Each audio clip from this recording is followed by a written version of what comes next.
This guy is an F-rank hunter who had 0 skills. But that changed when he discovered the global top 1 hunter's secret to being the absolute best. Unfortunately, Gongja also found out the strongest hunter's dirty secret. People call the Flame Emperor a genius, breaking every record while other talented hunters fail. But only the MC knows the dark truth behind his success. When the Flame Emperor realized he was exposed, he needed to eliminate the witnesses. So he slaughtered Gongja like it was just a fun game for him.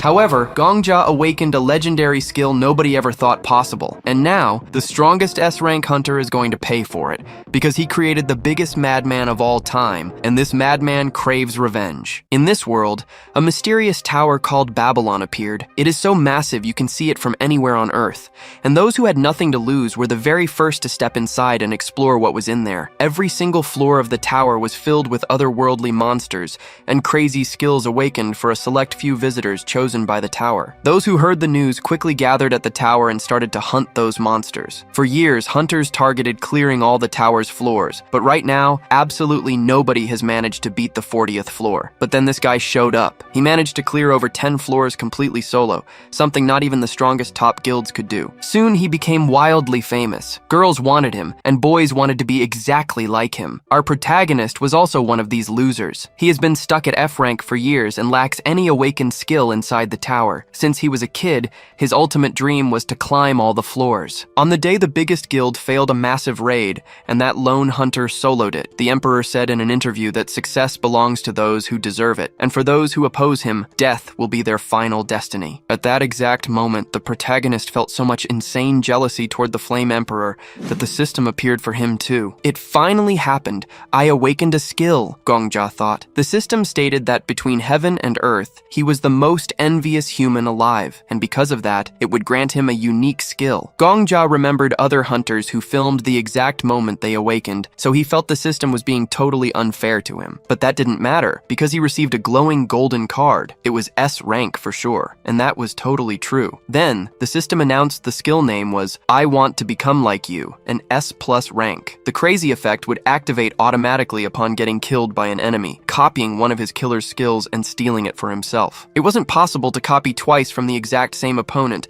and the stolen skill would be chosen randomly. However, to actually use it, he would have to die. The protagonist yelled, "What the hell is this trash skill? I simply have to die to use it?" His new skill was so ridiculous that the protagonist spent the next few days completely depressed. He didn't even report to the Hunters Association because he was too ashamed to tell anyone his skill was total garbage. After saying that and drinking all night long, he had a brutal hangover and a massive headache. While lying flat on the floor, he heard a voice screaming for help. Then, the protagonist leaned up and listened to the Flame Emperor talking to a silver-haired girl. The Flame Emperor said she was a fantastic actress. Anyone seeing them now would easily assume she was the victim, but he knew the truth. The drink she was about to hand him was basilisk stomach acid, the very poison she planned to use. If not for his ability, things could have gone very wrong. The girl began to claim it was a misunderstanding, insisting she only wanted to join him on a tower hunt as a teammate. The Flame Emperor also said that they had waited for this, but he was mistaken. Gongja, overhearing everything, was in shock, unable to comprehend their conversation. Was it a lover's quarrel or some kind of hunter dispute? Suddenly, the Flame Emperor grabbed the girl by the neck, declaring there was nothing left to discuss. From that moment on, he would ask the questions, and she only needed to nod and answer. If she tried to lie, he possessed a lie detector ability, so it wouldn't be wise for her to try. His first question was, who had ordered her to kill him? Was it the Black Dragon Witch? Hearing those words, the girl had nothing more to say and simply nodded. The Flame Emperor, understanding, stated he had already suspected as much, and thus no longer needed her. He then incinerated her with his flames. The MC, witnessing the entire scene,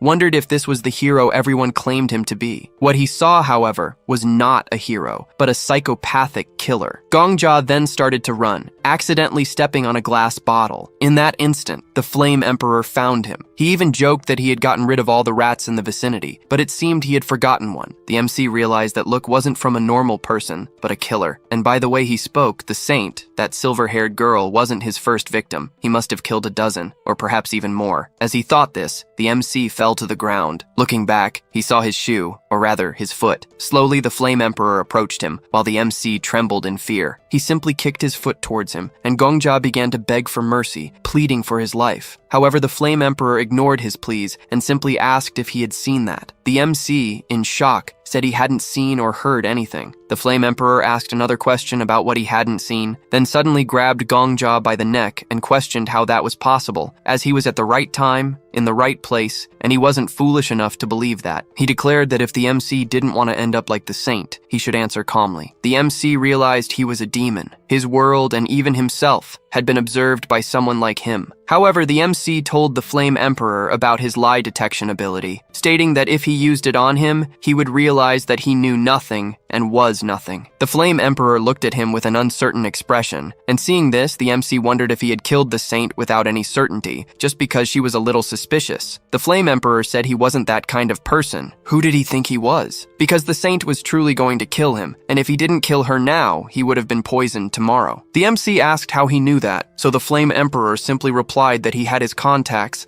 and added that since he was talking about the lie detector, he was indeed innocent. Gongja was relieved, saying he finally believed him. However, the Flame Emperor declared that he had already seen too much, and therefore he would have to die. After his death, the MC began to remember his childhood and recalled that his name was Gongja, a name he accepted from his orphanage director. However, he didn't want to die like this. We see the MC in a kind of empty space with a strange window in front of him, and he begins to wonder why he had to die like this. No, or rather why he had to live like this. The window in front of him stated that the conditions for his ability were met, and because of his death, from now on he would be copying a random ability from his killer. Thus, a new skill card was created. The MC looked up, wishing for the golden card, and declared that he wanted to live a better life. If he received just one more chance, just one more, he would make his life completely different. Gongja suddenly woke up, and in front of him was his computer displaying the news he had already seen. He noticed he was in his room again, and began to question why he was there. However, hearing the voice coming from his computer, he once again noticed the meaning in that news. The MC began to wonder what on earth that was, and was in shock, questioning how he had gotten home. He looked at his phone and saw that it had the same comments as before,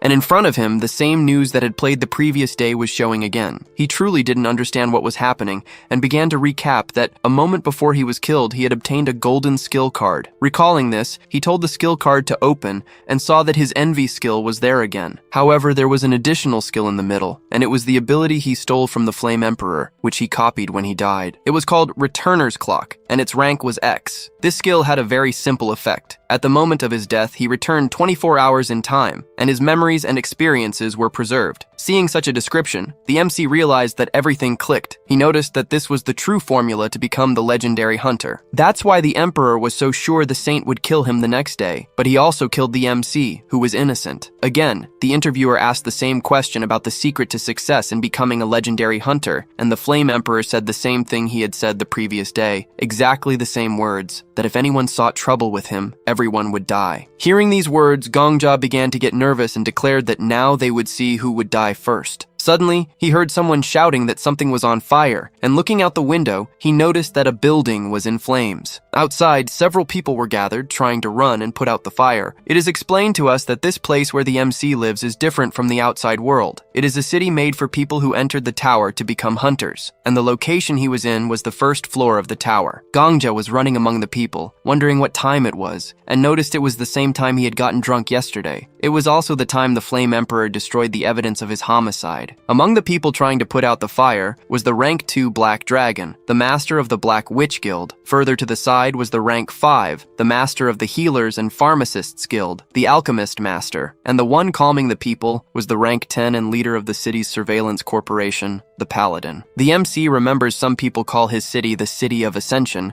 but it was a city you couldn't leave once you entered. Since everyone was a hunter, most were accustomed to extreme situations like this one. As Gongja thought about this, he heard someone comment that they hadn't seen the Saintess at the moment, and she wasn't the type to be absent during emergencies. However, the Paladin replied that perhaps she had a date with her boyfriend, as she had noticed her spending a lot of time with the Flame Emperor. The Alchemist Master said she didn't like him much, as something about him didn't sit right with her. The very instant after she spoke those words, someone arrived. It was the Flame Emperor, joking that someone had played with fire without his permission. However, the MC wouldn't be fooled baffled by that silly face. The paladin thanked him for arriving so quickly and asked if he could put out the fire. He asked what he would gain from it. Hearing that, Gongjia was already getting annoyed, wondering how someone could be so brazen as to ask for a reward to save people when he himself had started the fire. The paladin declared that he was very confident for being the rank 1 who saved the day. However, he said he didn't care what others thought of him, and since he wouldn't gain anything from the service, he would simply leave. However,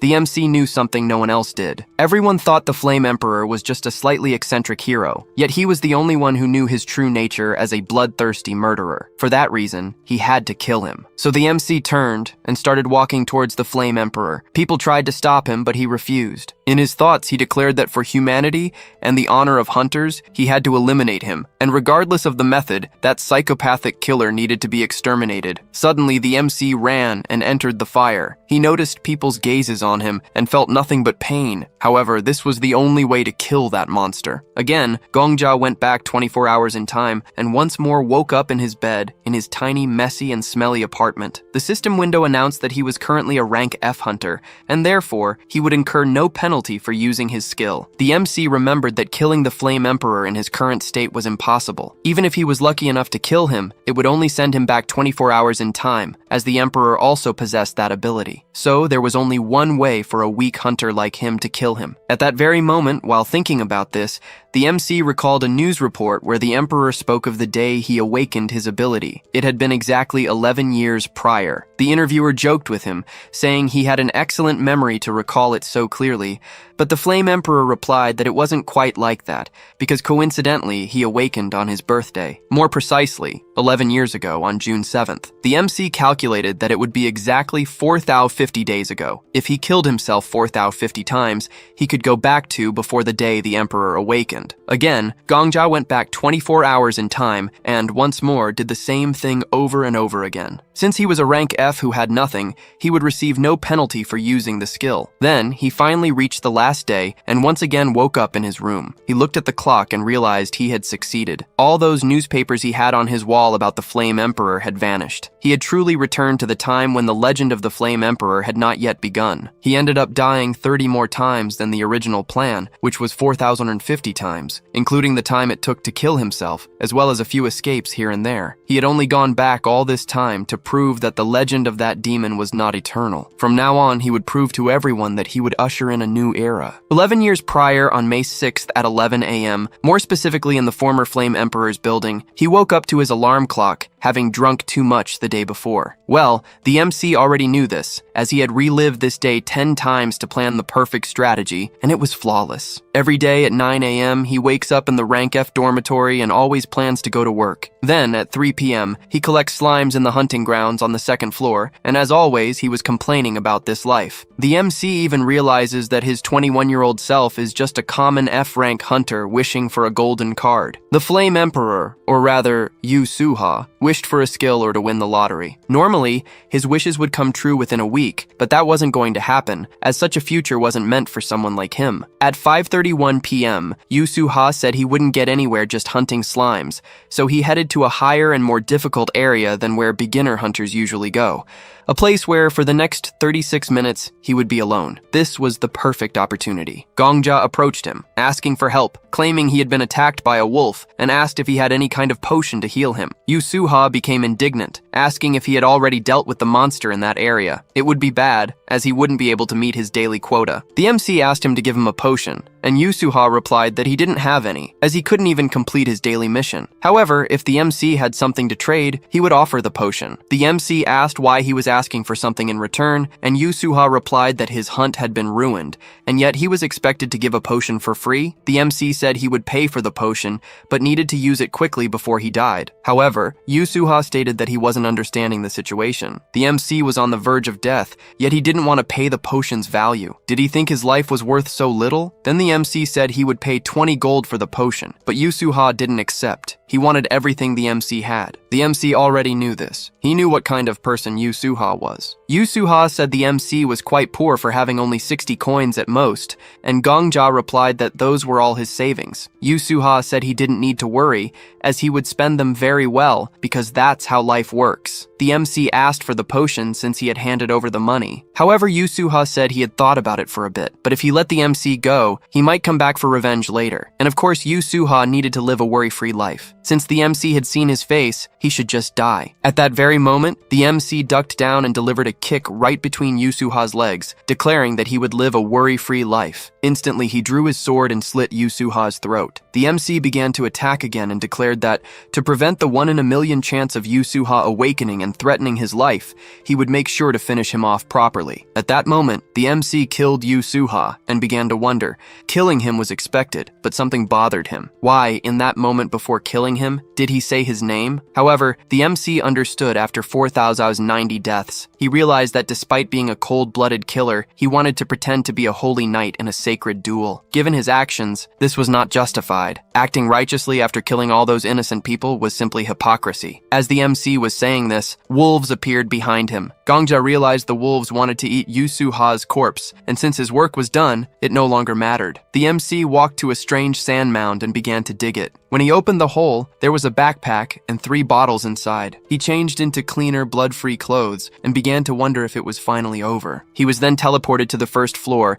and noticed there were people from the Vigilante Corporation. However, he was afraid to pass them because of the smell of blood. Yet, he walked past calmly, and no one suspected him. He realized it was finally over, and no one knew what had happened. And of course, to celebrate, he went to the bar and was drinking heavily. In his thoughts, he was happy because the Flame Emperor Yu Suha no longer existed. People were saying he was quite happy that day, and he replied that he had to celebrate, as all the problems in his life had finally ended. At that very moment, he opened his status window. However, looking at it, he realized he had no combat skills, but he was happy because he realized that this was nothing more than greed and shamelessness. Since he had a time reversal ability, he could win the lottery or sell the method for clearing the upper floors that no one else knew yet. While the MC was thinking this, someone arrived. An old man in a suit wearing red sneakers. He ordered the waiter some milk mixed with a little vodka and sugar. The MC noticed this guy was quite strange. However, the people in the bar started whispering among themselves, wondering how he was there. Looking closer at the old man, the MC realized who he was, the #1 ranked hunter of that era, known as the Sword Saint. Let's get to know this Sword Saint. His real name is Marcus Callenberry. Many people had forgotten him after 11 years, as a long time had passed since his disappearance. But until the Flame Emperor had risen to fame, he was the true #1 of the tower. The MC didn't know he was standing in front of the strongest guy of that era, and wondered if he had several S-rank abilities, unlike his own strange abilities that were useless for combat. Following this line of thought, he remembered that his ability allowed him, if he died, to steal any ability from a hunter who killed him. This meant he could steal the current abilities of the top 1. Even if the old man killed him, he couldn't truly die, as he would just go back one day. The MC started looking at comments about the Sword Saint online, where people said no one knew what kind of ability he had. There were even rumors that he came from a rich family in the north, but left everything to enter the tower. However, looking at all these comments, the MC realized that the Sword Saint was shrouded in mystery, and there was no useful information, only rumors. It would be good if he at least had half the desire for attention and fame that the Flame Emperor had. Suddenly, the old man told him to shut up. However, the MC realized he wasn't talking to him, but rather talking to himself. The MC even realized that, based on the rumors of him talking to himself, at least that part was true. He wondered why all the top-ranked individuals always had some kind of issue in their head. Continuing to look at the internet comments, the MC found a comment that said it was not good to utter a word in front of the Sword Saint, and this was a 100% true story witnessed firsthand. According to the sender, if you don't want to die, never say that in front of the Sword Saint. The story goes that high-ranked guys got into a fight with the Sword Saint in the hunting grounds of the 9th floor. These guys were mocking him, telling him to use a hearing aid since he was becoming a senile old man, and that based on his face and personality, his grandchildren would also be terrible people. After those words, the Sword Saint simply split the man in half. Everyone might think this was nonsense, but either way, it was not good to talk about the Sword Saint's grandchildren in front of him. The MC realized that could be tested to see if it was true. The Sword Saint was a bit agitated, so he paid for his drink and left. Everyone in the bar, who had been silent, started declaring that he had finally left, saying he was an old man with weapons and muttering to himself. The MC did the same and left. From that moment on, he went in search of the number 1 ranked individual. The MC started wondering where he had gone. Since he followed him as soon as he left, he couldn't have gone too far. Looking ahead of the people, he found him and started following him. This was easy, as the only person who dresses like that in all of Babylon is easy to find. The MC started wondering what kind of ability he would have. Is it like the Flame Emperor, whose rank X abilities allowed him to go back in time? So, the Sword Saint was successful even before the Flame Emperor. He must have something much better. Could he have some kind of ability even stronger than going back in time? Suddenly, the Sword Saint stopped and said that this place should be suitable. The MC was surprised by his words, and the Sword Saint told him he could come out from behind the trees, declaring that no one knew what would happen from that moment on. The MC apologized for his bad manners and said he wanted to ask the Sword Saint for a favor. However, to our surprise, he started laughing. The Sword Saint asked if he hadn't followed him in such a careless way on purpose, so that he would notice. However, the one most surprised in this situation was the MC. He had no weapon or anything of the sort with him, yet the Sword Saint was already holding a sword, almost as if he were about to attack. This made no sense. Was it just because he had followed him? The Sword Saint began to say that he was a good actor, as expected of a first-class assassin. The MC was confused. The Sword Saint had already found a reason to kill him without even mentioning his grandchildren. The MC said he didn't understand what was happening, but the Sword Saint stated that he had been pretending until now, so he couldn't fool him. Gongja continued, saying he truly didn't understand what he was talking about, because how could he look like a first-class assassin? In fact, he was quite proud of looking like an ordinary person. However, the Sword Saint drew his sword and told him to be quiet. He declared that he possessed several abilities, and among them one that showed how many times a person had committed murder. Then the MC realized that, as explained, murder is murder. He couldn't have known that the person he killed would become a monster, but there was no time to explain that in this timeline. He thought the Sword Saint was seeing the number 1 above his head. The MC began to say that even though it might sound like he was making excuses, he had done this act for a good reason. However, the Sword Saint merely remained silent and said he was disgusting because a demon like him, who had killed countless people, wanted to invent reasons to favor himself now. The Sword Saint hadn't lived a particularly honest life either, but at least he hadn't committed as many mass murders as the MC. The MC wasn't understanding anything. What did he mean by mass murders when he had only killed one person? The Sword Saint said that the MC was now a disgrace to society, as the number of people he had killed so far was 4,091. Hearing this, the MC realized that he had only killed Yu Suha once, but he had killed himself 4,090 times to reach the past. However, currently, in the eyes of that old man, he was merely a serial killer who had murdered 4,091 people. From that moment on, this was no longer about copying his abilities. As long as the Sword Saint possessed that ability, no matter how many times they met, the Sword Saint would always try to kill him. The Sword Saint tried to attack the MC, but he dodged. However, the Sword Saint was still convinced that the MC was a first-class assassin, and that's why he managed to dodge. Meanwhile, the MC was in trouble. The moment he was focused on dodging the attacks, he tripped on a stone which made him fall to the ground. Obviously, the first time the MC dodged the attack was pure luck, but this time he wouldn't be able to dodge. However, before the Sword Saint delivered his final blow, he told him to shut up. The MC realized that the Sword Saint was talking to himself again, and thought it was some kind of schizophrenic attack right in the middle of the battle. However, this could be one of his abilities, or perhaps even telepathy. He had already heard rumors that such abilities existed, so probably the Sword Saint was talking to someone about the number of deaths displayed above his head. But this was bad, because then he would also be a wanted man, not only by the Hunters Association, but also hunted by the great guilds and top bounty hunters. In the end,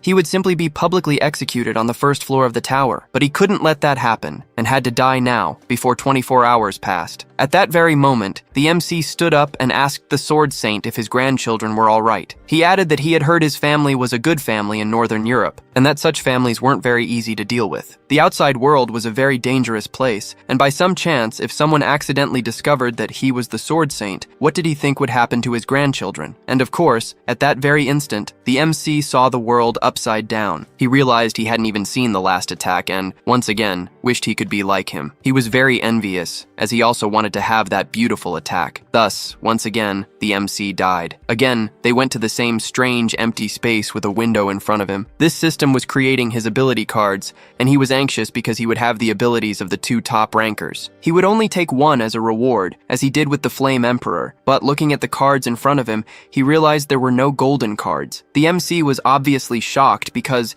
unlike the Flame Emperor, the legend of the Sword Saint, Marcus Callenberry, evolved without any S-rank abilities. Gongja fell to his knees in shock. He wondered if there was some kind of overpowered ability among those silver cards. There were only 3 bronze cards and 4 silver cards. Ignoring the worst cards, which were the bronze ones, he would have a 1 in 4 chance. Among them was that kill-counting ability, and he obviously didn't want it. He wanted a very strong, combat-oriented ability. So he grabbed a silver card with all his might. Of course, after selecting the card, he went back 24 hours in time and suddenly woke up in his room again. Quickly, he opened his status window and wondered if he had obtained the Sword Saint's main ability. It was a passive ability again, but at least it was A+ rank and didn't seem to be the kill counter. He lay on his bed complaining that he wanted a cool ability, like martial arts or aura awakenings. He opened the ability card again, specifically the one he had taken from the Sword Saint, and its name was Sword Throne. From the name, he couldn't understand what it did. However, suddenly someone asked what that noise was. Looking to the side, the MC became a bit confused, as there seemed to be some kind of specter talking to him. He told it to shut up and be quiet, as they would train soon. While the specter was speaking, the MC politely excused himself and asked who it was. The specter asked the MC if he could see and hear it, and Gongja replied that it was obvious since they were talking. The specter was a bit surprised, as that wasn't how things were supposed to work. It started wondering where Marcus was. The MC asked if it was talking about Marcus Callenberry, the Sword Saint, and the specter said that,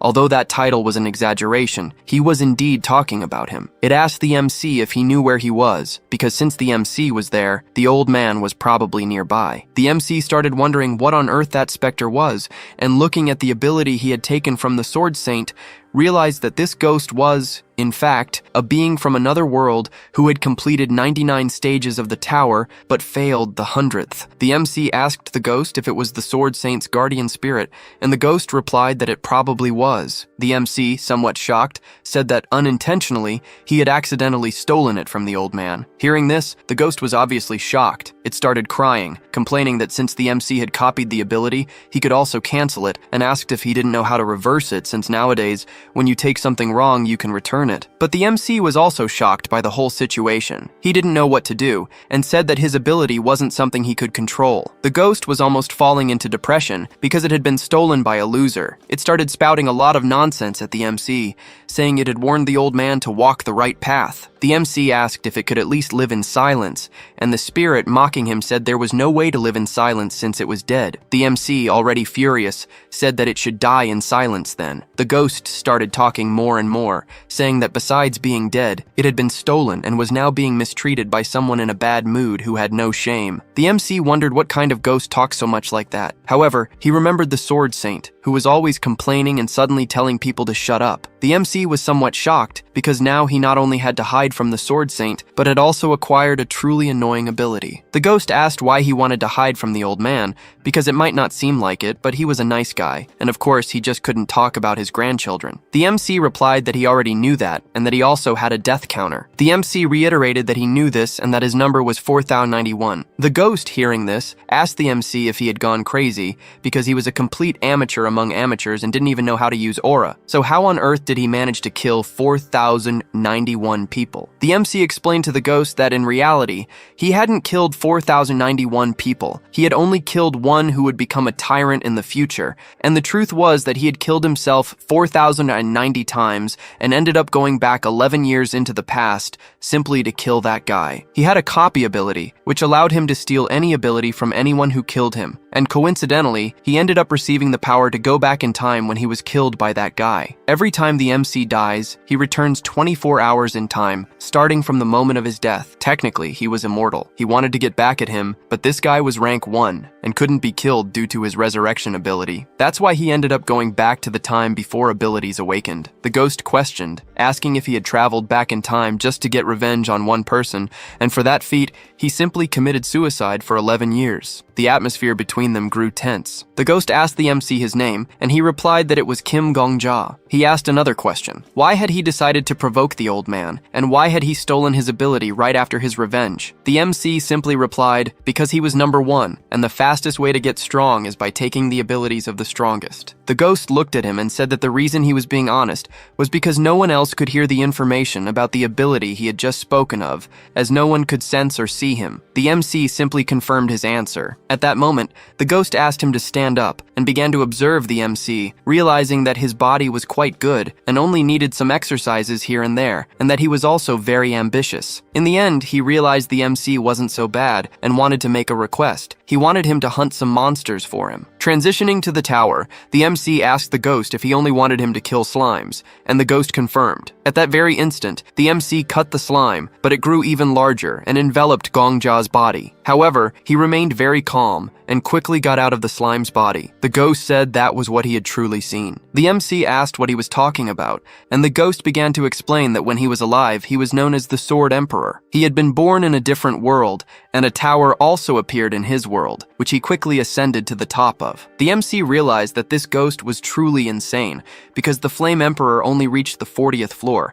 while he had managed to reach the 99th floor. The ghost added that upon reaching his level, he could see a person's talent just by looking at them. For this reason, he wanted him to hunt to observe his abilities. Hearing that, the MC was somewhat disappointed, saying that he had wasted his time and had no talent for fighting. The ghost asked what nonsense he was talking about. He did have talent, and a very significant one, in fact. The MC questioned if he was joking, but the ghost added that of course he had no talent for martial arts because his movements were clumsy, his body wasn't trained, and he wasn't even close to sensing his aura. However, he possessed a talent that no one else had, the fear of death. People usually protect themselves instinctively when fighting, but the MC was the opposite. He had probably lost that fear after dying over 4,000 times. The MC questioned if that could be considered a type of talent, and the ghost confirmed it. For him, the definition of talent wasn't something like immeasurable power. In fact, anyone could gain talent during their life, and one of the most difficult to obtain was overcoming the fear of death. That alone was incredible. The MC noted that no one had ever told him that, not even himself. Gongja couldn't stand being treated like an insect by the Flame Emperor.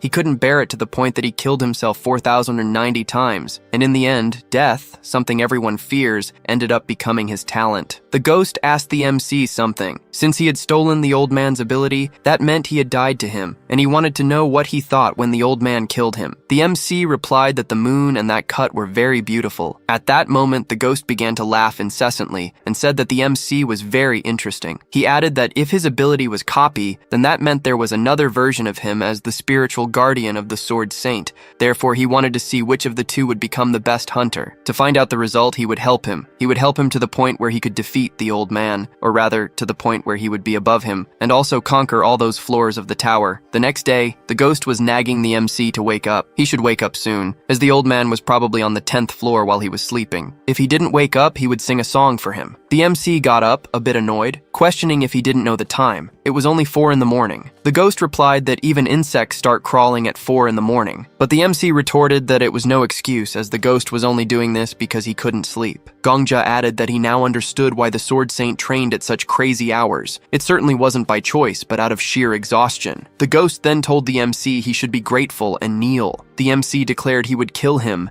but the ghost just laughed, saying he was already dead so the MC couldn't kill him. Since the MC was so angry, he just needed to kill himself as he couldn't kill the ghost. However, he couldn't even do that, because he would simply return in time. The ghost then declared that the MC's nickname from now on would be Zombie. Outside, the MC was doing his daily run when the ghost began to comment that, besides his perseverance, the MC had no other talent. He'd prefer to start teaching him the basics, but even there, the MC was inferior. For some reason, his level was below basic, yet in terms of potential, he was like a limitless black hole, which meant he needed special assistance. To achieve this, he would need to pay for some high-level torture. The ghost then declared it was time for them to win some money in the lottery. You might be wondering where they'd win this money, given they were inside the tower. In fact, there was a guild called Sang Ryun, though its official name was the Merchants Union. The master of this guild was the rank 3 hunter, known as the Countess, and she was the only one with an ability to conduct exchanges with the outside world. Thanks to this ability, the Sang Ryun Guild held a monopoly on the tower's economy, and, as a result, became the only place in all of Babylon where one could bet on the lottery. The MC arrived and placed his coupon on the counter. stating he had come to collect his winnings. The clerk congratulated the MC for finally winning their guild's lottery. The ghost, somewhat curious,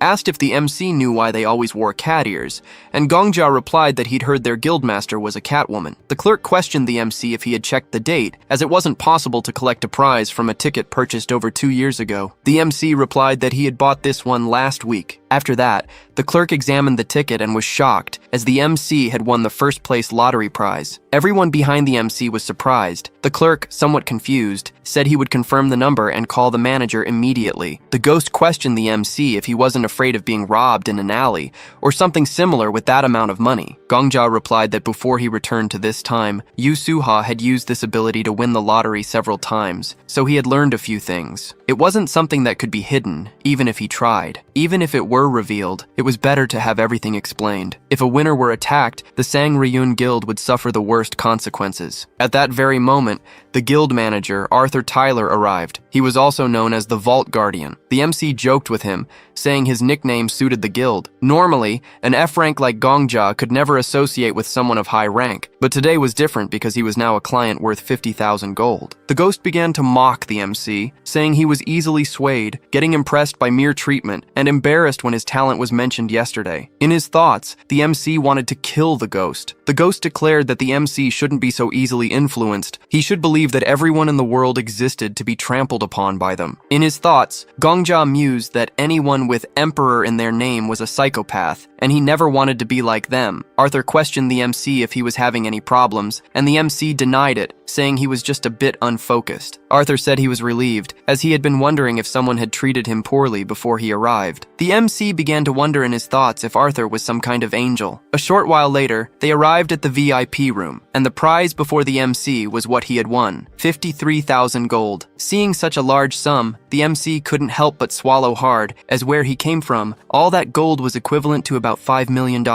With all that money, he could live comfortably for the rest of his life. His goal was to succeed, and he had already achieved it. However, he had decided to reign in this tower as a hunter. How he acquired this money was just a small step, and he had already seen much more impressive gold than that. The MC told Arthur that he should keep the money in the safe, and this was a wise choice, as it was what he recommended to many winners. Even if he managed to carry the money with him, there were many bad people in the world. Because of this, Gongja wanted to purchase an honorary membership title from the Sang-hyun Guild. Arthur asked the MC if he wasn't part of any guild, and the MC denied it. The ghost said that the MC was truly smart, because a guild wasn't just a group of friends or hunters. The biggest reason people joined guilds was because they wanted to be protected. On the first floor of the tower, there were guards and the Hunters Association, but the city was too wild to trust those two organizations. This could be seen by how the Flame Emperor and the Sword Saint killed the MC. The Flame Emperor never affiliated with a guild, and always prided himself on his freedom. He probably won the lottery many times, but never paid a protection fee to anyone. Someone at his level refusing to join guilds probably really annoyed others, and that was why he was almost poisoned. The MC told Arthur that he wanted one more thing. He wanted a cheap room for one person. And also, if any newspaper asked who the prize winner was, he could say it was an anonymous honorary member of the Sang-hyun Guild. Arthur remained silent at the MC's words and said that he was well prepared. The MC simply said that the world was a dangerous place, so he had to be ready for what was to come. The ghost said that the MC was doing very well on his own, and he had thought he even needed his diapers changed at first. However, at that moment, he seemed quite happy. The MC said it was obvious, but this was just the beginning. 4,000 deaths, 4,000 days to go back in time. He couldn't savor this before, as he was focused on his revenge. However, now it was time to enjoy all that power. Outside the Merchant Guild, the ghost reminded the MC that hunts were the most important parts of his lessons, and now that he had enough to pay for them, he asked what the next step would be. The MC replied that perhaps he should find a competent teacher. The ghost retorted to the MC, saying that he already had one right in front of him. However, the ghost added that books, scrolls to teach martial arts, or potions to improve physical abilities were needed. However, at the MC's level, he wouldn't be able to learn anything just by reading scrolls. So the only things he could manage to do were potions, and very good ones at that. The MC began to wonder how good they should be,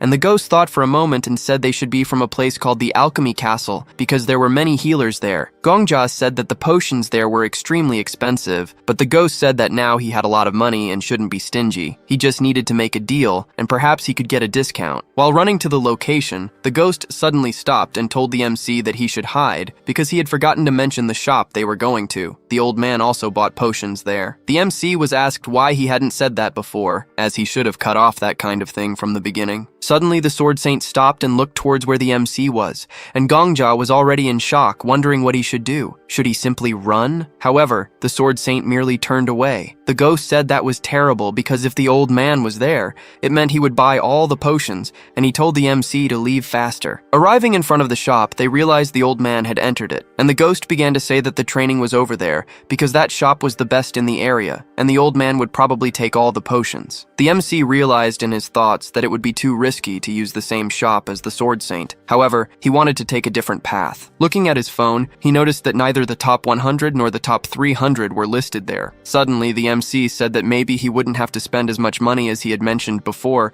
and they could get very good potions for a very cheap price. A short while later, the MC was in a type of slum where everyone was giving him dirty looks. The ghost questioned the MC if there was really a decent alchemist around there. The MC replied that she wasn't just decent, but a genius who only appears once every generation. Obviously, the ghost said the MC was crazy, because how could a genius live in a place like that? While the ghost was speaking, people were again giving the MC dirty looks, but in reality, that wasn't it. They were trying to see if it was worth robbing the MC, but they gave up because they saw him talking to himself, and perhaps thought he was crazy. As they were walking through the slum, they heard the voices of a woman screaming, and the MC said they had probably arrived at the right place. The girl was screaming that if they took her equipment, she simply wouldn't be able to survive. The man told her to take everything they found there, and the girl tried to grab the cart with her belongings, but the man sped up, causing her to fall. The bald man told her it was better for her to work on something else. People were complaining that her potions were too expensive, but the girl retorted that they weren't expensive at all. She barely made any profit from them. She declared that finding potions of the same quality and price throughout all of Babylon was impossible, and therefore, they should be grateful that she had opened that shop in a trashy place like that. However, people simply ignored her and left. She asked if they weren't going to buy any potions since they were there,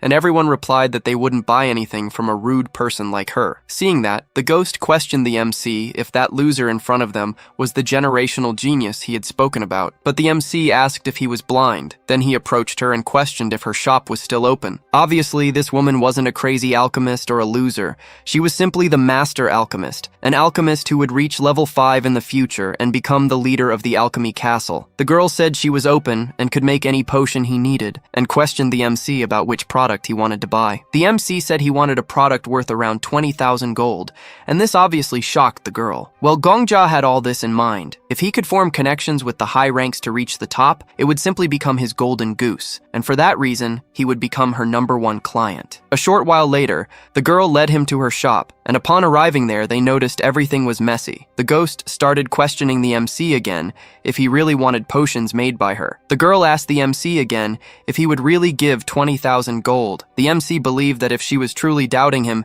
he would pay in advance. The girl said that if possible, an advance payment would be very good. The MC realized she was so broke she couldn't even maintain good manners, and he told her to take the money from his safe. He would notify the Sanghyun Guild. She asked if she could really take as much as she needed, and the MC confirmed yes. However, he didn't want to go too far over the original 20,000 gold budget, as his resources weren't unlimited. The girl said that before making any potion, she wanted to say one thing. If the potion he wanted was an illicit drug, she wouldn't make it. The MC realized that even though her shop had just been closed, she still didn't have the courage to refuse thousands of gold. Despite seeming crazy, she fit the role of master alchemist very well. The MC told her to relax, as he wouldn't ask for any drugs or anything of the sort. The girl then asked what type of potion he wanted to order. The ghost said she didn't seem that skilled yet, but he would provide the recipe. So they told the girl the ingredients one by one, and she wrote them down until the end. When the ghost finished listing the ingredients, the girl said that it would produce a potion to increase reaction time,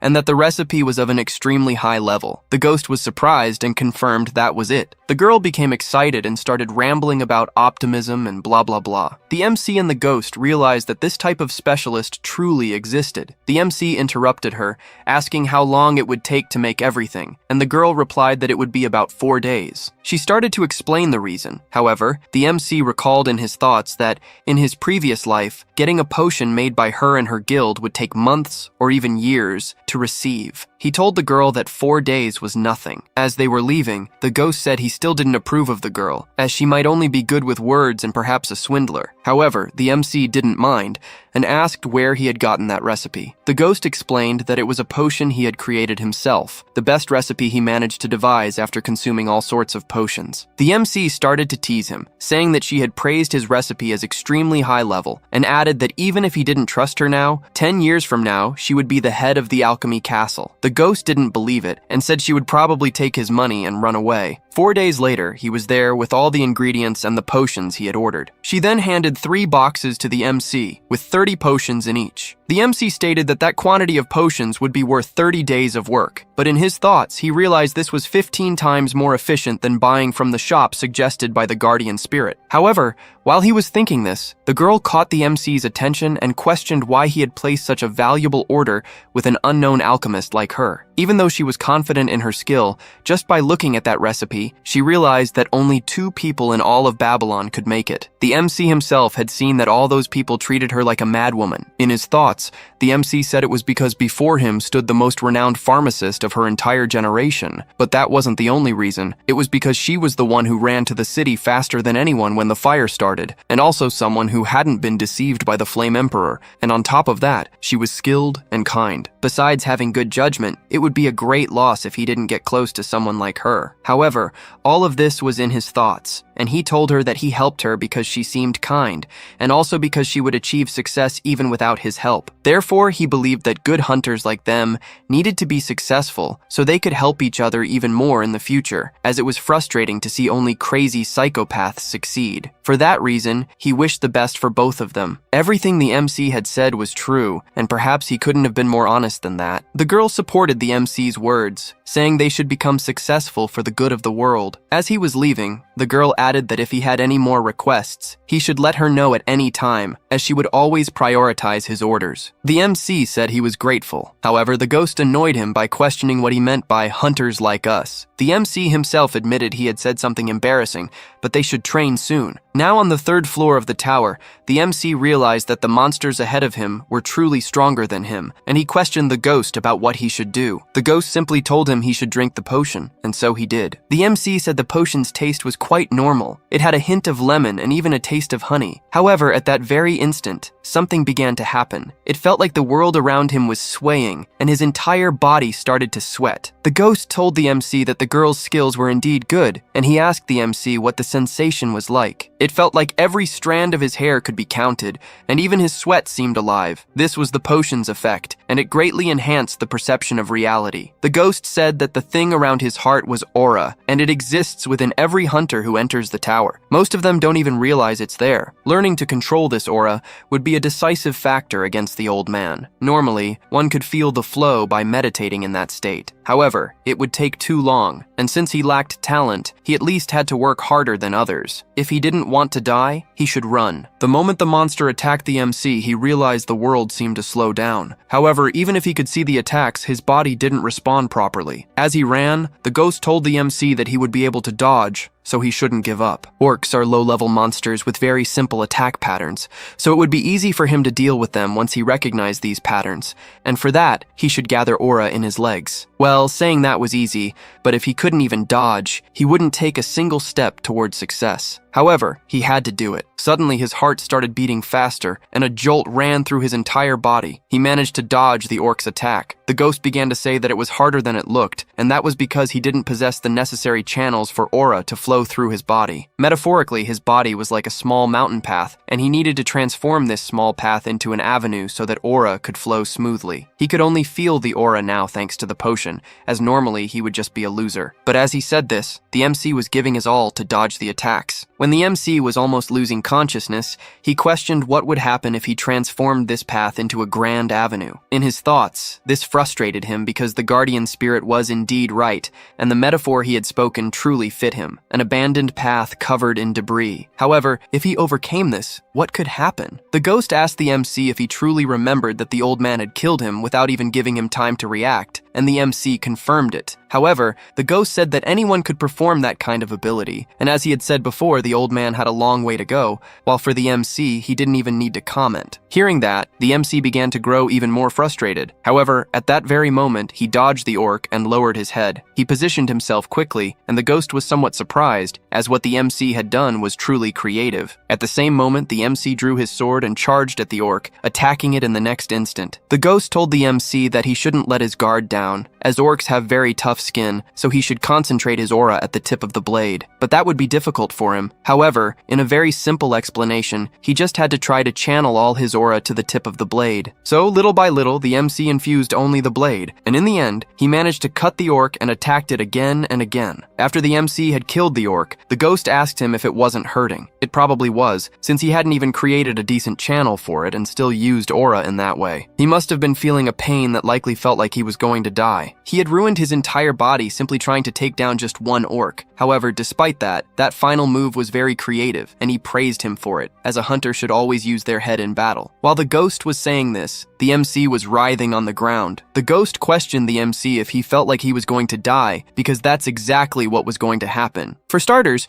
if it weren't for his return ability, he wouldn't suggest this training method, because even the old man himself meditates after taking that potion. He didn't use his own body as carelessly as the MC did. However, whenever he dies, he'll be able to return, and wasn't that amazing? No matter how tough the training would be, every time he went back in time, his body would return to normal. Since his counter increases every time he kills himself, he would need to use a different method to prevent that from happening. Since he had already understood how to use aura from the start, he would only need 100 more deaths to understand enough. Again, the MC died, and there he was again in that empty space. However, beside him was also the ghost, who wondered what kind of place that was. The MC explained to him that for now, that place would be called Purgatory, and soon the system would probably send a message that he would return 24 hours in time, just like with the Flame Emperor and the Sword Saint. However, the system announced that the conditions for his skill had been met, so it would copy a random skill from the orc. Seeing this, neither of them understood anything. The MC started shouting, asking if monsters even had skills, and the ghost said that his skill was incredibly overpowered. The ghost began to say that this broke all hunter standards, but meanwhile, the MC stated he would take any skill since it wasn't worth much anyway. The ghost questioned him, asking if he would really take that skill, and the MC replied that it wasn't very important which skill he chose. Again, the ghost questioned why he didn't pick the best option, but the MC responded that he couldn't choose, and judging by their colors, both were quite bad. The ghost was confused, saying he didn't understand how the MC couldn't see which one was better, and the MC explained that their colors were the same. He could only see their backs, so how could he tell which skill was better? However, the ghost said he could see behind them, and hearing that, the MC became confused because the skill cards always moved so that their backs were facing him, and they remained that way even if he tried to turn his head for a look. However, since the guardian spirit could fly freely, he could see both sides of the card. Realizing this, the MC became very happy and suddenly let out a shout. The MC simply told him to quickly reveal what the two skills were. Card number 1 displayed the Blessing of Reproduction, and card number 2 showed Tweak. Seeing the descriptions of both skills, the MC was shocked. The ghost said the Tweak skill was very cool, but he could have an orc skill, and regardless, the MC stated that Tweak was better than the Blessing of Reproduction, so he would take it. However, the ghost tried to stop the MC, yet it seemed they were both thinking the same thing, and still, the MC chose that skill. The MC returned 24 hours in time again, and was happy to wake up in the room the Merchant Guild had arranged for him. Meanwhile, the ghost was complaining that he thought he would fall for that, but the MC told him to stop complaining and go train immediately. Then he opened his status window and noticed the skill was there. The ghost tried to convince the MC that perhaps it would be better to train in the lotus position, as it would be less painful than fighting orcs. However, the MC didn't listen to what he said, and once again headed to the 3rd floor. Once more, he took the potion and set off towards the orc, and as always, the world seemed a bit slow to him. Suddenly, the MC stopped and used his Tweak skill. Hearing that, the orc became somewhat confused, and without wasting time, the MC attacked it, thus defeating the orc. The ghost began to complain that the MC was truly using a hack, and that it didn't count for training, and asked if he had no feelings for deceiving that poor orc in such a way, without even considering their feelings. However, the MC didn't care about that. A week later, the MC was already on the 5th floor, facing the boss of that area, who was the Goblin King. At that very moment, he activated his skill called High Society Goblin, and it startled the Goblin King. However, he quickly attacked and thus finished off the boss. The The MC declared that he had been the strongest enemy he had faced that week and wished him to rest in peace. But the ghost told him to stop lying and stop being so overly emotional about defeating a single monster. The MC said he had managed to defeat this boss after 6 coins. To explain, 1 coin meant 1 life. The ghost added that he was a liar, and that was a proven fact. Furthermore, he couldn't say that battle had been honorable, as he had used the high society goblin skill, which only high-ranking goblins could utilize. However, the MC was surprised that goblins cared about useless things like hierarchy. Suddenly, the MC received a system message stating that his existence was much more defined, and for that reason, he would level up. As a reward, he received 2 more skill slots and became an E-rank hunter. The MC was happy about this. However, the ghost was wondering if those were sparks or drops of blood. The MC asked if that wasn't an effect of leveling up, and the ghost confirmed it was. But it wasn't just to make him look pretty. It was a kind of hint, because it's possible to discover the form of your aura according to the effects that appear when you level up.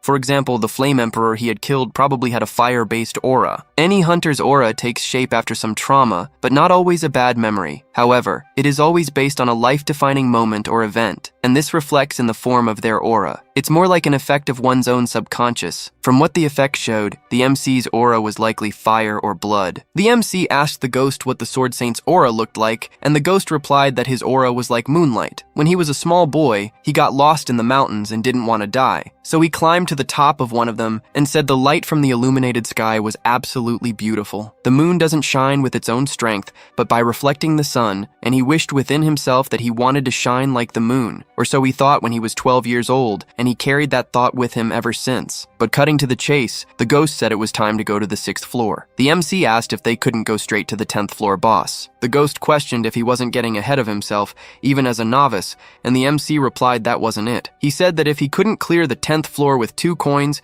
he promised he would call the ghost Master. The ghost asked how he would defeat the boss with only a single death. The MC said he didn't care, but had one condition. The ghost needed to reveal the exact skills of the 10th floor boss. Furthermore, if the MC won, the ghost would have to call him Gongja Nim, a more polite form of address. The MC then asked if the ghost would give up, or if he was that weak. The ghost said the MC was getting too cocky by trying to pick a fight against the Sword Emperor, and told the MC to be well prepared, because from that point on, he would start calling him Master for the rest of his life. However, the MC was unfazed, stating that he would be the one serving someone, and the two laughed at each other. However, to outsiders, the MC was simply laughing by himself. Upon reaching the 10th floor, the guards told the MC he couldn't enter and questioned him why. The guard simply said that the MC wanted to commit an act of suicide by facing the boss alone, and asked if he hadn't seen the news about the Black Dragon Guild, which entered with 34 of its elite members and still failed. However, the MC didn't care, stating that according to association rules,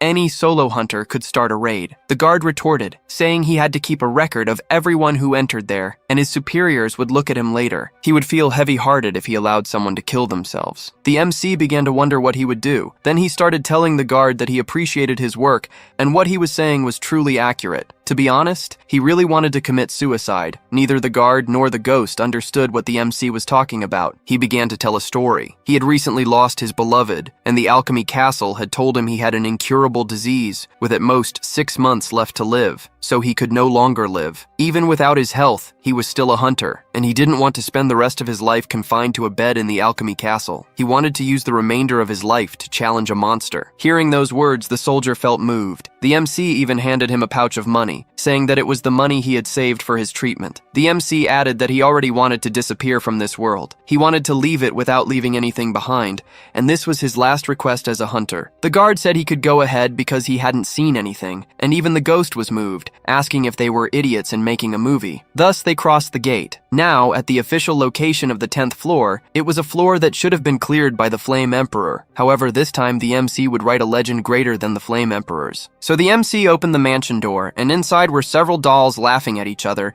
asking if he would play with all of them. At that very moment, the MC activated his skill and declared he would play with them. Well, let's go back in time a bit to where the Black Dragon Guild, which had secured its position as the strongest since the tower's opening, had unfortunately failed the raid for the 30th time. Reporters asked them what they thought caused this failure, and the guild master said there was nothing wrong with their skills. Rather, they had a bit of bad luck. However, someone was there to bother them. It it was the Flame Emperor who had cleared the 10th floor. Of course, in the future, this interview became known as the Loser's Declaration. You might be wondering how the Flame Emperor was the only one who managed to clear the 10th floor. Firstly, clearing the 10th floor is relatively simple. The boss was hidden somewhere in the mansion, and you just needed to find the right doll and destroy it. No matter how much one protected themselves with their own aura, 10 minutes was the time limit anyone could endure those flames. However, this had no effect on fire-type aura users, which is why he managed to clear it safely, and even had the audacity to say that luck was also a skill. The ghost even joked with the MC, saying that he also survived by luck. At that moment, the MC said his aura wouldn't last long, and the ghost approached him, stating that he would last about 1 minute at most. He added that, just for the record, the old man could endure those flames for over 30 minutes,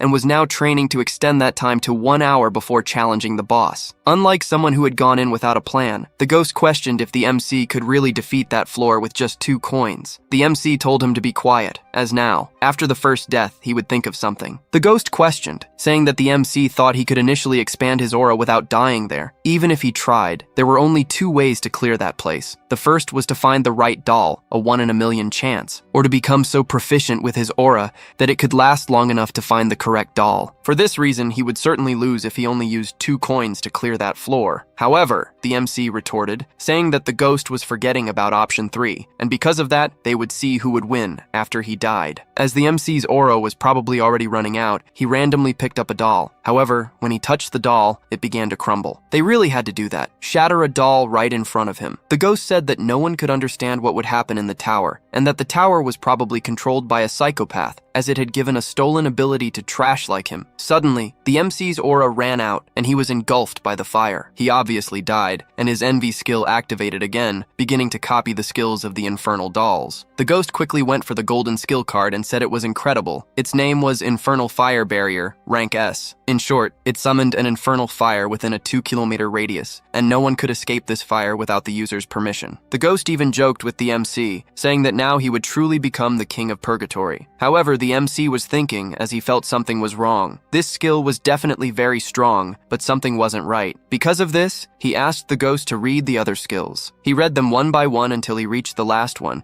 and at that very instant, he was shocked. Even without hearing the skill's description, the MC said he had found the answer he was looking for. Again, the ghost was shocked, saying that the MC had understood what kind of skill it was. However, he should choose the golden card. It was extremely powerful. If he used it, suddenly a lot of fire would appear and kill everyone around. In his thoughts, the MC really wanted this golden card. However, he felt there was something strange, because among the tens of thousands of dolls, there was only one true one, and the true one wouldn't burn, as it possessed a fire aura. However, why weren't the fake skills burning either? He only had one answer for this. They probably had a skill that would help the summoner select targets so they wouldn't burn themselves. Again, the MC went back 24 hours in time, but currently, he was an E-rank hunter, and because of this, he would receive a penalty for using the skill. He would receive a trauma from the opponent by whom he had been killed, and the trauma of the Infernal Dolls monster was recreated. The trauma began with a small child asking for a piece of bread, even if it was just crumbs. However, people always refused his request. Wherever he went, people always complained about him, and many wondered where so many homeless children like him came from. While walking, he ended up bumping into an old man. He started apologizing, thinking he was going to get hit, but the man merely stroked his head and asked if he had no peace, and that he seemed hungry and suffering, his body appearing to be in pain all over. He asked the child to come with him, saying he was a doctor and had many friends at home for the child to play with. However, that was what the child thought it would be. While inside a kind of cage, the child asked the man when they could go out to play, feeling very hungry. The man simply told the child to have a little more patience, adding that only animals succumb to their own desires. Just because he was born a beast didn't mean he had to be raised like one. He knew very well, orphans like him didn't work, claiming they were too young and spread diseases from village to village. He was a good man who had a duty to get rid of children like them. Suddenly, the scene cut to a type of slave auction, where people took these orphan children and sacrificed them, using the good of the village as a pretext. It was more like a bloodthirsty cult. People commented that the number of sacrifices was decreasing, and so they needed to find more children for the next ritual. The child wondered where the kind gentleman was taking their friends and wanted to know why they kept getting hurt, and the ghost began to wonder what kind of thing this was. The MC said that they were probably two spirits now. However, the ghost said that wasn't important. He was questioning who the MC was telling to repent. The MC replied that this was probably the origin of the 10th floor boss. The MC continued, saying he didn't know that floor bosses were once human, and the ghost replied that, previously, not all of them were monsters. These bosses are based on real-life events from different worlds. Some are even heroes and life forms from other worlds. This would become increasingly frequent, starting from the 11th floor. The MC questioned why the ghost hadn't said this before, and the ghost replied that the MC hadn't asked. Also, this was the first time he had seen the origin of a place. He knew it was from another world, but he couldn't figure out exactly what had happened. Now it was completely different to see it with his own eyes. The MC wondered if such things happened somewhere in all worlds. Suddenly, the house caught fire, and the landlord and servants began to flee. The MC stopped them, saying it wasn't time to run, as the children were in the basement. All of them were in shock, wondering if there was no one there, and it was getting very hot. In the end, they still called for help from the kind gentleman. They began to question what they had done wrong. They just didn't want to starve and only wanted to play with their friends. They just wanted to have fun and live a happy life. That's how the trauma of the infernal dolls ended. The ghost fell silent for a moment and said that the situation was truly sad, but they couldn't do anything now. The MC asked if that was the ghost's first thought after seeing that, and the ghost confirmed he had a bad personality. But what could he expect? That's how the real world worked. That boss was just a monster now, and those children from the origin had been dead for a long time. What could the MC do about it? Therefore, he should just find the true doll and kill it, then proceed to the 11th floor, 20th, 30th, 40th, 50th. That's what he should do now if he decided to climb the tower. That was probably how the Flame Emperor had thought as well. The MC said that Yusuha would surely find the true doll and kill it, and he would do the same without hesitation if he had seen their trauma. However, the MC wouldn't be like him. The ghost asked the MC what he was going to do. Act like a child and not clear the floor just to avoid being like him? If he wanted to defeat that floor,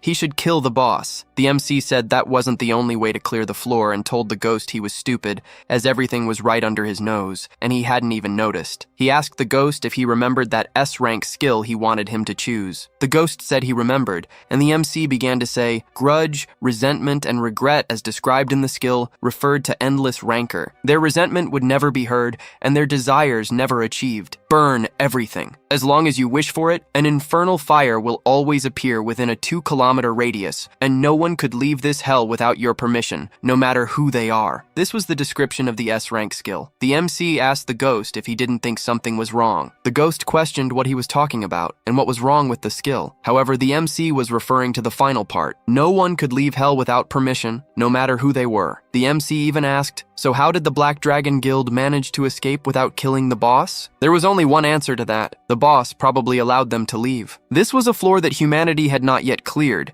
and there was only one thing the boss wanted from its visitors. At that very moment, the MC activated his skill and began walking through the fire. The dolls started wondering if he wasn't burning, and even asked the MC if he wanted to play with them. The MC confirmed he did, and the game would be hide and seek. It was even a bit ironic to play this, as it was a part of hide and seek where the children couldn't go anywhere. However, this was the answer the MC found. So he went touching the dolls one by one, and we could see a glimpse of the children's spirits trapped within them. The ghost realized what the MC was doing. He was appeasing their spirits. So he kept touching each of the dolls until he reached the last one, which was trapped inside a cage. The doll asked him if he would play with her, and the MC picked it up, saying it was her turn. Suddenly, the doll began to melt, and the child's spirit thanked him, saying, "Thank you very much, kind sir." This was the ending the MC chose. Thus, he cleared the 10th floor, and his rewards would be given 24 hours after entering the 11th floor. The ghost asked the MC why he had that expression, as clearing a secret stage wasn't something just anyone could do,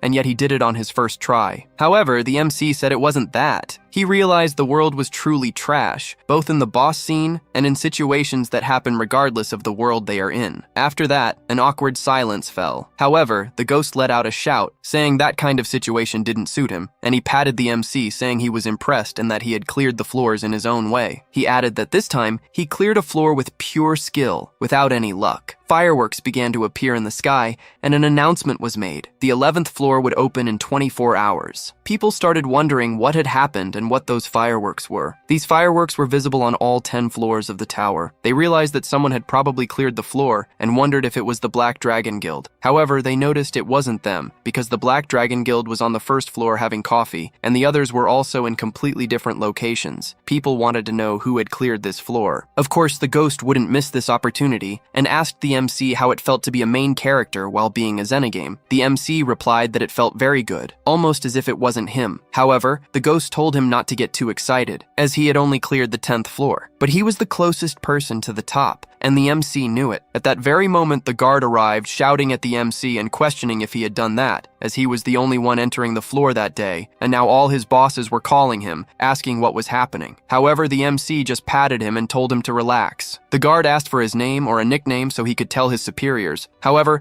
the MC didn't want to say, not because he didn't want to, but because he didn't have a nickname. The ghost said the MC did well, as it's better to train in hiding than to show off to others, but we already know what the ghost meant by that. The MC said he realized something, that now the ghost had to call him Gongjanim and even teased him, saying he thought he really couldn't clear a floor with 2 coins. The ghost tried to reason with him, saying they were friends, comrades, brothers. However, the MC didn't care and said that now he should use the suffix nim if he wanted to speak with him. Soon after, rumors were already spreading throughout the tower floors. Some thought it had been the Sword Saint. The MC began to wonder if the ghost thought victory wasn't good to appreciate. He started tapping his ear, asking if his earphones were broken since he wasn't hearing any response. Of course, for those who don't understand, this was so the MC wouldn't appear to be talking to himself. The ghost agreed with the MC's statement, but then asked why the MC wasn't calling him Gongjanim or Lord Gongja. This was the last straw, and he started complaining that he wanted to go back to Marcus. But putting aside the banter, an hour and a half had already passed since the MC cleared the floor, and suddenly he heard a small sound, a simple cat meowing at him. However, the MC already knew who this cat was, but he decided to pretend he didn't. While he was playing with the kitten, several people approached him. He already knew who they were, and he even wondered why it had taken them an hour and a half to find him. Quickly, they stated their respective guilds, and just as one of them was about to introduce themselves, the MC told them to wait, as he had his own rules. First, they shouldn't tell anything to the media until the timer reached 0. The second rule was that he wanted a private place without any customers nearby. After they cleared the customers from the shop,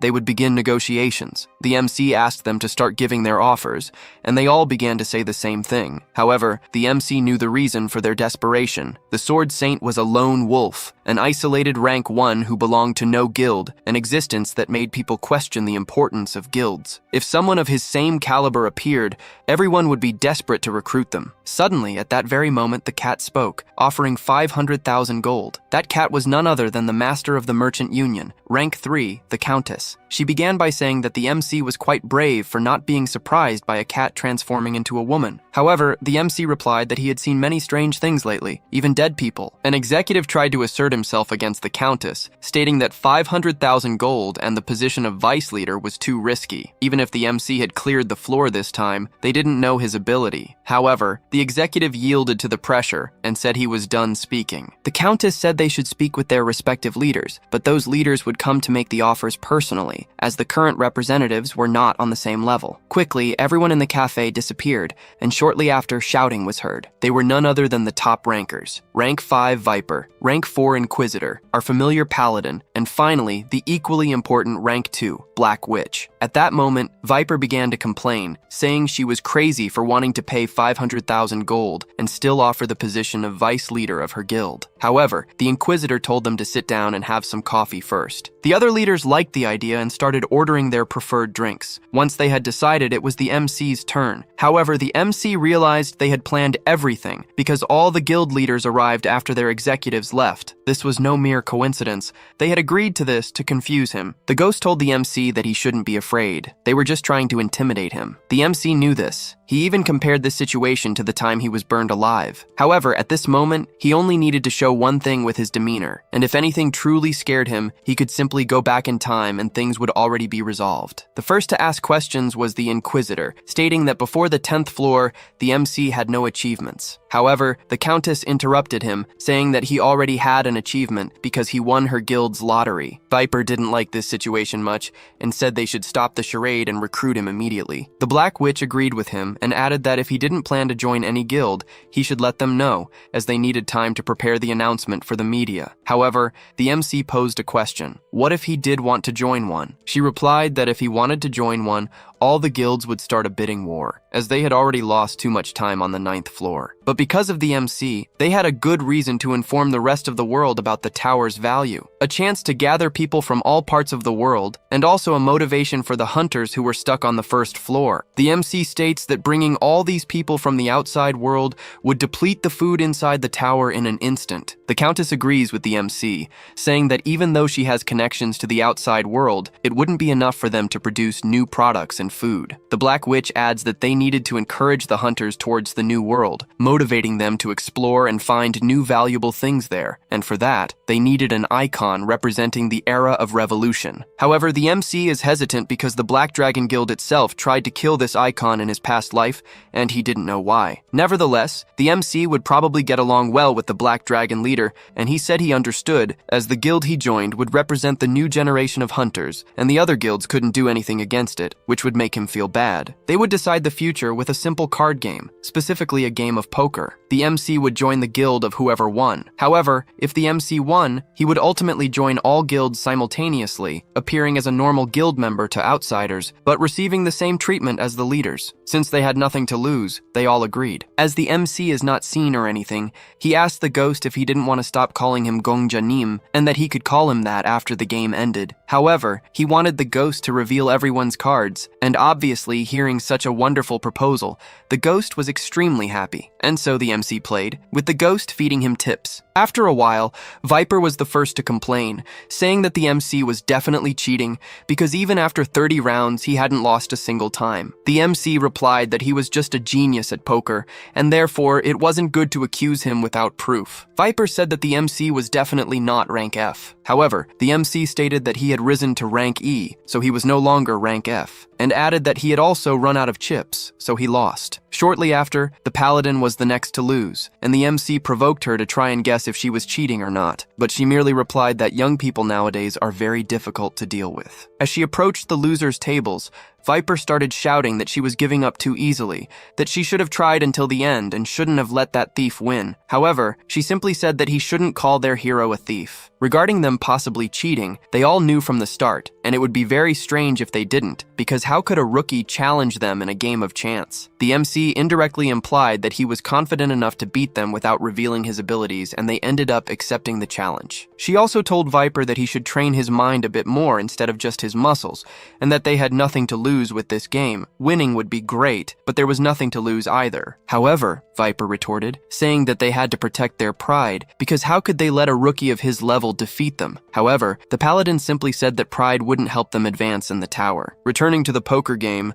the Black Witch said she was happy that at least the MC was a sensitive person, and she began to say that she originally came from Ukraine, or to be more exact, a place called Ukraine. Because of the long civil wars, she ended up losing her parents and became a wanderer, living alone, and that was very boring whether inside or outside the tower. However, the MC questioned her, asking what she meant by that, as everyone who came to the tower, especially the first generation, had a very sad story, and the MC was no exception, as he was also an orphan. The Black Witch added that the tower was basically her home, because there, no one asked where you were from, whether it was Korea or Ukraine, the celestial arts knowledge from China or whatever place. None of that mattered inside the tower. They could understand each other thanks to the tower's blessings, and all food and challengers were equal, at least compared to the outside world. There it was at least a bit fairer because, according to the witch, people outside treated the tower like a trash can. Just because many people say something doesn't mean it's true. Besides, when that counter in the sky reaches 0, the MC's life would change completely, and she believed that the MC would certainly handle it wisely. The MC said he would give them what they wanted. Moreover, he liked being the center of attention. He wanted everyone to admire and respect him, nothing more. As the game progressed, the MC knew she had an advantage, and he was at a disadvantage now, but he would go all in because he was simply confident. He told the Black Witch he wanted to make one thing very clear. He didn't expect to be treated that way just because he had cleared the 10th floor, because he would still clear the 20th, 30th, 50th, and even the 100th. No matter how long it took, he would conquer this tower, and he respected that the Black Witch had strength and feelings. He also had no intention of fighting them. However, he would consider her his rival. His goal wasn't to see the world inside the tower, but the world beyond it. She could use his name whenever she wanted to solve problems of hunger or anything else within the tower. However, he would need her help to climb the tower. The Black Witch remained silent for a while, but she realized he was exactly like the Sword Saint. Oh, and about the game. Rest assured that the MC won. Before leaving, the MC said he was looking forward to the equal treatment he had been promised. However, the Black Witch questioned if he could maintain the level of responsibility. But a hunter's responsibility was merely to climb the tower, and regarding that, the MC was very calm. The Black Witch realized the MC was very confident. The MC then began to say that the 11th floor would open soon, so he had to prepare not to be left behind. But the Black Witch questioned how he would be preparing if he didn't even know what was there. He then gave them a hint that the theme of floors 11 to 20 was performance. And of course, he wasn't going to say where he got that information. He merely said he received this extra hint upon clearing the 10th floor. A short time later, the MC was among the people, where they were commenting on who this guy was who had completed the 10th floor. However, they didn't know, as there was no information available online. Then the timer reached 10, and people started counting along with the time. Meanwhile, our MC was looking at his phone, more specifically at the search tab, where he refreshed it, and the information about who had cleared the 10th floor was released. An intense glow appeared in the sky,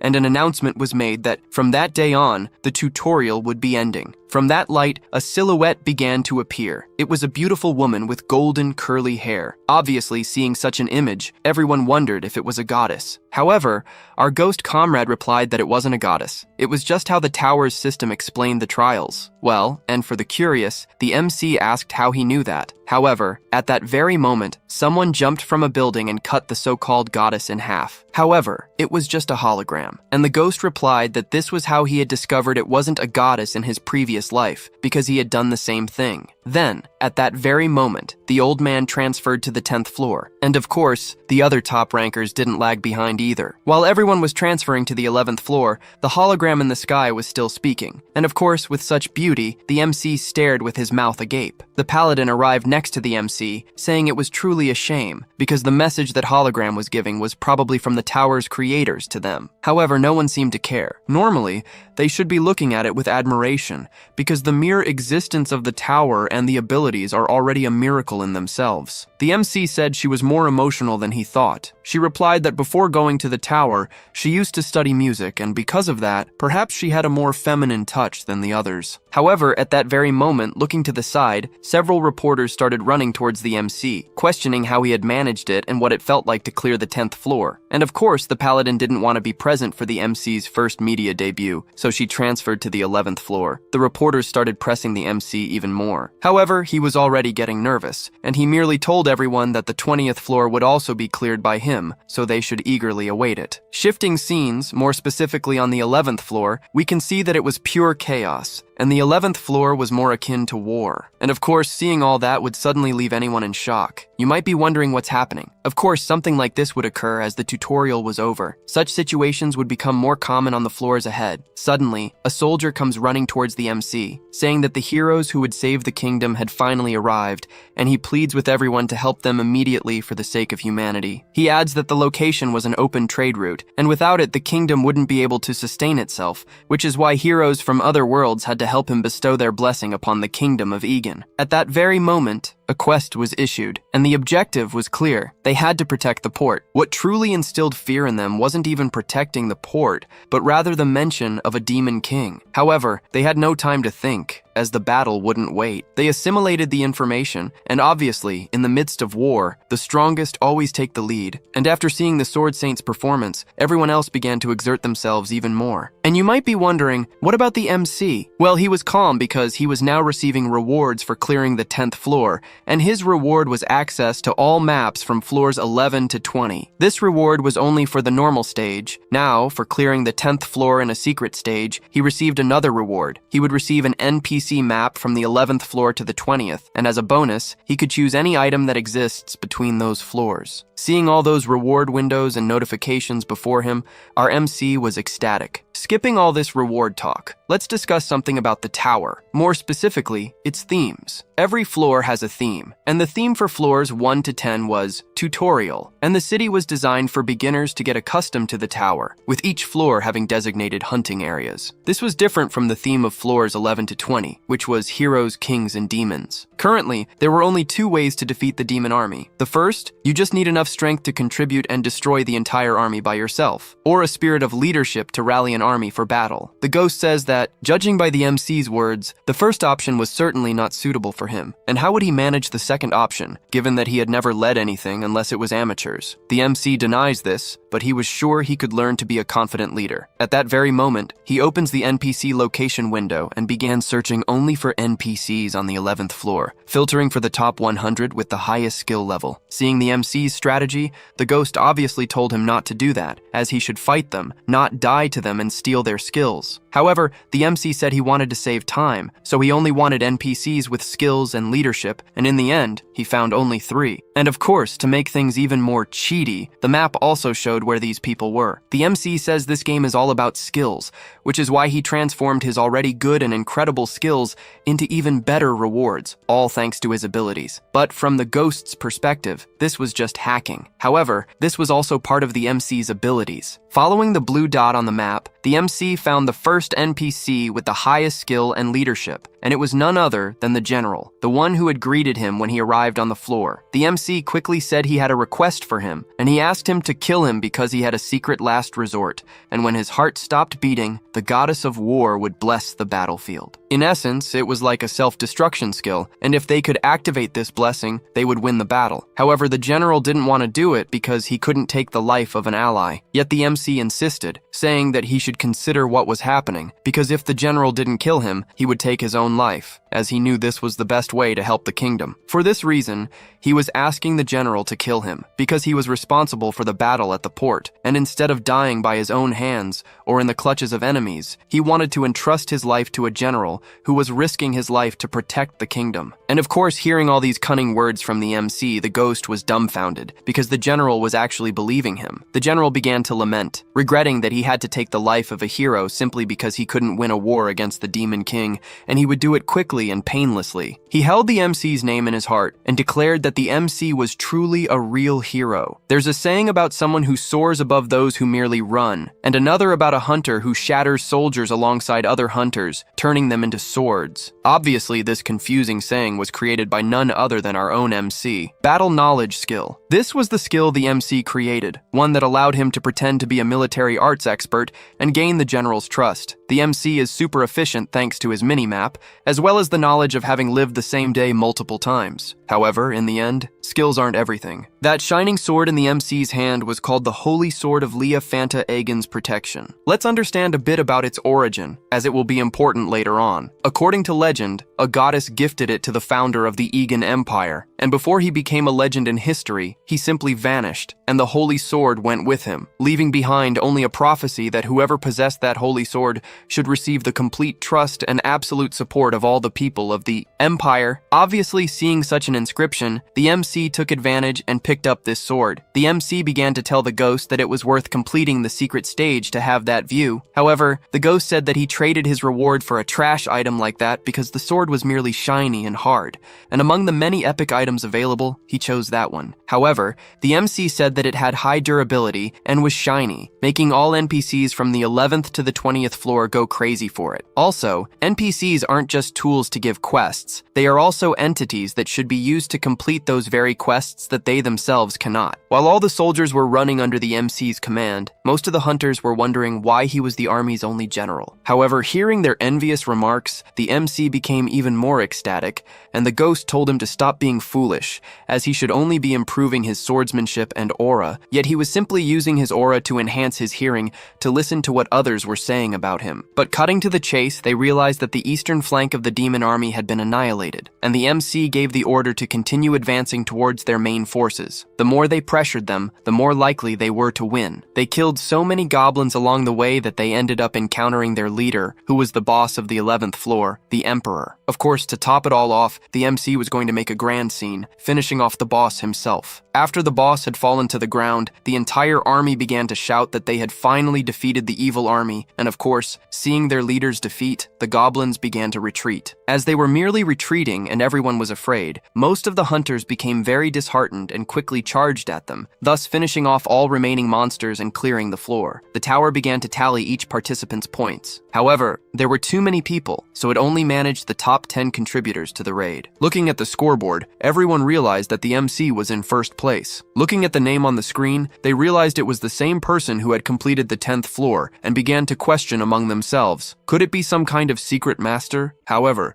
the ghost said that he was no master at all. He was just a trickster abusing hacks. The MC questioned if he had finally admitted that it was just a game of skills. However, he refused, and the MC noted that the ghost truly valued technique above skills. For this reason, the MC promised to practice his swordsmanship before reaching the 90th floor, and for that reason the ghost should stop grumbling that the MC only relied on hacks. He further added that he didn't want to miss the opportunity to learn from the Sword Emperor, and in fact, the ghost should be begging him to teach swordsmanship techniques. Hearing these words, the ghost became very excited. However, interrupting their conversation, the general approached the MC, thanking him because they had achieved victory thanks to him. The MC said it was nothing, and thanks to everyone's hard work. However, the general commented that his worries had been for nothing. For a long time, there had been a prophecy that one day the demonic army would reach them, but they shouldn't fear, as heroes from another world would also be summoned. Regarding this prophecy, he had been somewhat skeptical. Would these heroes truly fight with all their might for a world that wasn't even theirs? But seeing how dedicated everyone was, it seemed his worries were unfounded,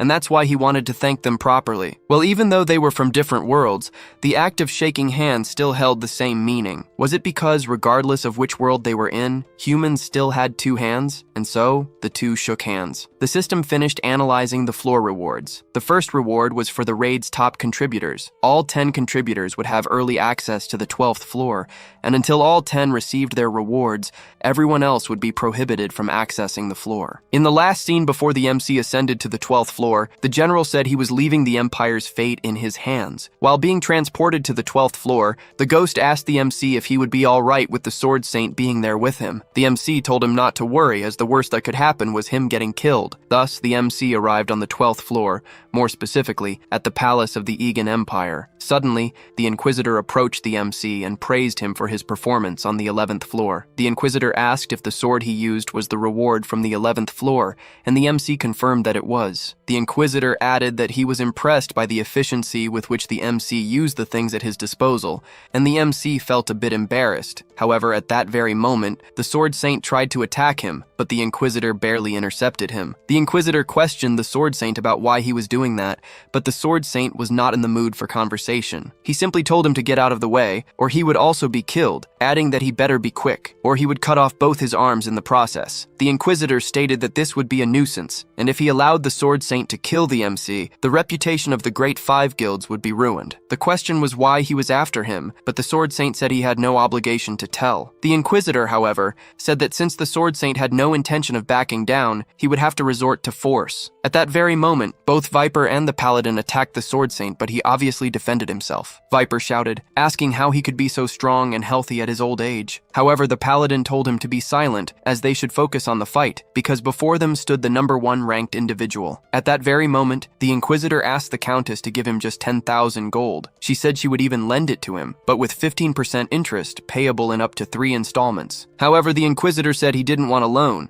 He was asking her to give him the money. She questioned if he thought her money was for some kind of charity, but the Inquisitor merely retorted that her money was dirty, and if she donated it to the temple, she could happily go to paradise. She didn't want to argue against that, and a bag of coins began to fall on the Inquisitor. Then he activated his ability, more specifically a buff, and all the coins around him had already vanished. The Inquisitor declared that both Viper and the Paladin would be completely different, and even if the Sword Saint was number 1, he would still have difficulty against the 3 of them. However, there were 4, as the Black Witch would also join them. This was because the day before, the MC had made an official agreement with all 5 great guilds. Currently, the hunter Kim Gongja had joined all 5 guilds, with a status equivalent to that of a master. Therefore, if the Sword Saint pointed his sword